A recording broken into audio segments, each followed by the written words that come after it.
Salam God Lovers, percayalah hidup kita berharga di mata Tuhan. Mari pagi ini bawa hidupmu memuji memuliakan Tuhan.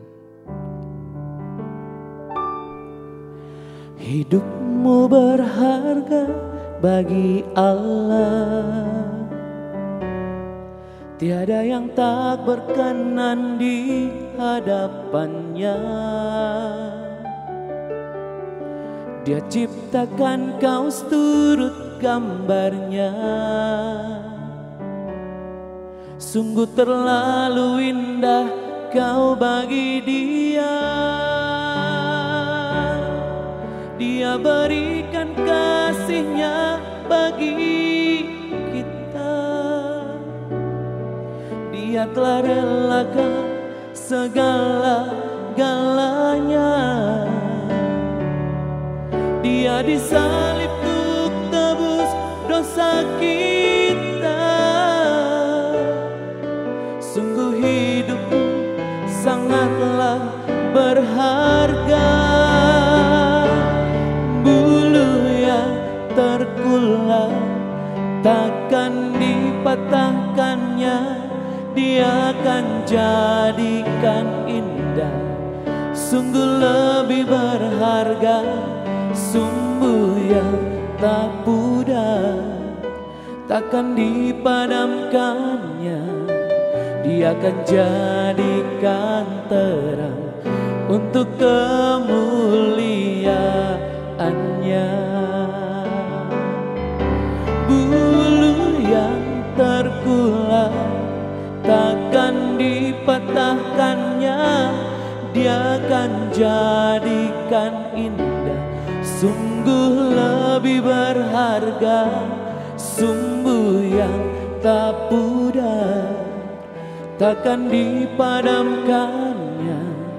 Dia akan jadikan terang untuk kemuliaannya.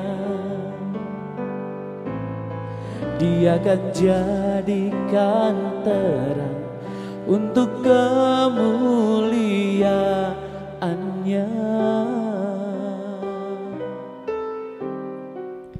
Shalom, selamat pagi.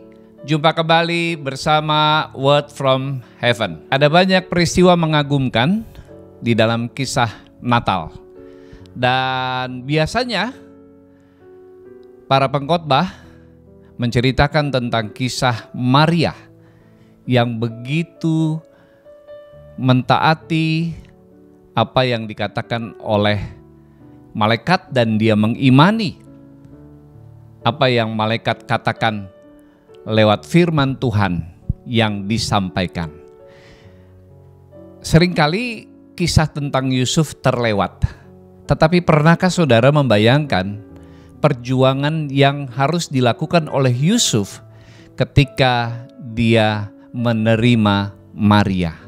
Saudara, di Alkitab dikatakan ketika Maria didatangi oleh Gabriel, lalu kemudian Gabriel menyampaikan firman Tuhan dan Maria menerima firman Tuhan itu, maka di sana tidak diceritakan bahwa dia menemui Yusuf dan menceritakan beban yang sedang dia pikul. Tapi di Alkitab diceritakan bahwa Maria segera pergi dari Nazaret menuju ke Yudea dan menemui sanaknya atau sepupunya yang bernama Elisabet, di mana Elisabet menerima anugerah Tuhan mengandung di masa tuanya. Dan ketika sampai di sana, Maria tinggal selama 3 bulan. Elisabet pada waktu itu sudah mengandung 6 bulan. Dan bayi yang dikandungnya adalah Yohanes Pembaptis.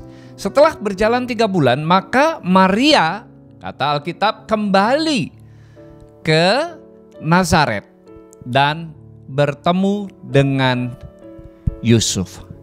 Disitulah Yusuf mengetahui bahwa Maria sudah mengandung karena sudah ada benih 3 bulan di dalam rahim Maria. Apa yang Alkitab katakan? Yusuf mengasihi Maria. Itu sebabnya dia mengambil keputusan diam-diam akan menceraikan Maria tunangannya. Saudara yang dikasihi Tuhan, di saat-saat yang seperti itu tentu ada peperangan batin di dalam hati Yusuf. Sekalipun dia mengasihi tunangannya Maria dan kemudian Maria bercerita bahwa di dalam kandungannya ada benih dari Roh Kudus dan dia akan melahirkan seorang anak nantinya kelak. Tapi apakah Yusuf bisa menerima mentah-mentah hal itu? Buktinya tidak. Karena di Alkitab dikatakan di dalam Matius, Yusuf diam-diam akan menceraikan Maria. Artinya sekalipun dia mengasihi Maria, tapi dia tidak percaya dengan Maria. Saudara, ketika dia sudah mengambil keputusan, menetapkan hati untuk menceraikan Maria, kemudian malaikat datang kepada Yusuf dan memerintahkan untuk menikahi Maria, menerima Maria menjadi istrinya karena bayi yang dikandungnya itu adalah bayi yang berasal dari Allah. Benih dari Allah ada di dalam rahim Maria. Sekalipun Yusuf tidak mengerti secara akal budi, tetapi kita lihat apa yang dilakukan oleh Yusuf di dalam Matius pasal yang pertama ayat yang ke-24. Dikatakan sesudah bangun dari tidurnya, Yusuf berbuat seperti yang diperintahkan malaikat itu kepadanya. Ia mengambil Maria sebagai istrinya. Saudara, inilah ketaatan Yusuf yang perlu kita teladani. Sebagai seorang yang percaya kepada Tuhan, seringkali kita berkata kita mencintai Tuhan, kita mengasihi Tuhan, tetapi tindakan kita belum tentu ketaatan, belum tentu kita memiliki penundukan diri kepada Tuhan. Nah, Bapak Ibu Saudara yang dikasihi oleh Tuhan Yesus, di dalam kisah Natal ini kita diberkati lewat teladan Yusuf. Dia menerima Maria apa adanya sesuai dengan perkataan malaikat, dan mendampingi Maria selama 6 bulan ke depan di dalam masa kehamilannya sampai melahirkan seorang bayi yang diberi nama Yesus. Inilah teladan ketaatan seorang Yusuf kepada perintah Tuhan. Biarlah kisah Natal ini menyemangati kita untuk semakin mentaati Tuhan.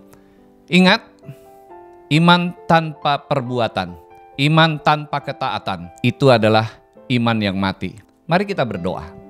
Terima kasih Tuhan untuk firman-Mu yang menguatkan, meneguhkan kami, dan memberi teladan tentang ketaatan. Iman tidak cukup hanya untuk diperkatakan, tetapi iman juga harus dibuktikan dengan tindakan. Yusuf memiliki tindakan ketaatan, kerendahan hati, mau menerima perintah Tuhan dan mengasihi, menunjukkan kasihnya dengan mendampingi Maria di saat-saat penderitaan, di saat-saat susah, bahkan sampai melahirkan bayi Yesus. Tuhan ajar kami untuk beriman dan juga mentaati perintah-perintah Tuhan. Terpujilah nama-Mu Bapa, dalam nama Yesus kami berdoa. Amin.